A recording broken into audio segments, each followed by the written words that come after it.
আপনারা ইসলামের যে কোনো বিষয় নিয়ে দাবি তোলেন, এটা তোলাটা স্বাভাবিক, কিন্তু মনে রাখতে হবে এই দেশের নাস্তিক্যবাদী যারা এই দেশের মুসলমানদের, এই দেশের মানুষের শত্রু, যারা এই দেশে অন্য দেশের আধিপত্য কায়েম করতে চায়, যারা আমাদের স্বাধীনতার সার্বভৌমত্বের যে চেতনা সেটাকে মুছে ফেলতে চায়, তারা কিন্তু মুসলমানদের সমস্ত সংস্কৃতিকে, সমস্ত আচার ব্যবহার, পোশাক, দৈনন্দিন জীবন, এগুলোকে বিকৃতভাবে উপস্থাপন করে সাংস্কৃতিক বয়ান নির্মাণে ব্যস্ত।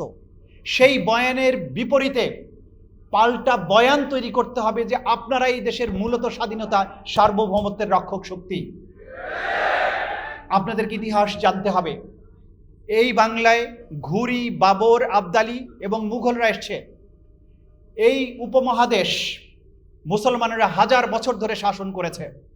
ব্রিটিশরা যখন আমাদের স্বাধীনতা কেড়ে নিয়েছিল, তাদের বিরুদ্ধে স্বাধীনতার সংগ্রামে সবচাইতে বেশি অগ্রণী ভূমিকা ছিল আমাদের আলেম সমাজের।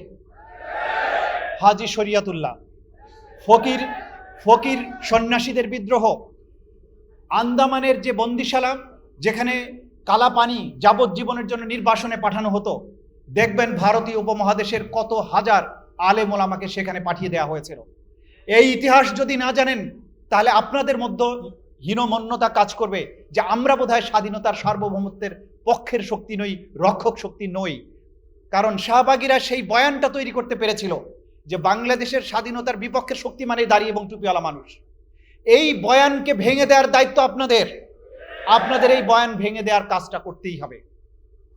আজকে আপনাদের বক্তৃতায় অগ্নিঝরা বক্তব্য আমি শুনি, আবেগের কথা শুনি, কিন্তু মনে রাখতে হবে একই সাথে সায়েন্স, টেকনোলজি, ইতিহাস, এই দেশের মানুষের কৃষ্টি কালচার সম্পর্কে সম্যক ধারণা থাকা, এই ভূখণ্ডে মুসলমানদের কি অবদান ছিল সেটা আপনাদের জানা থাকা খুবই জরুরি।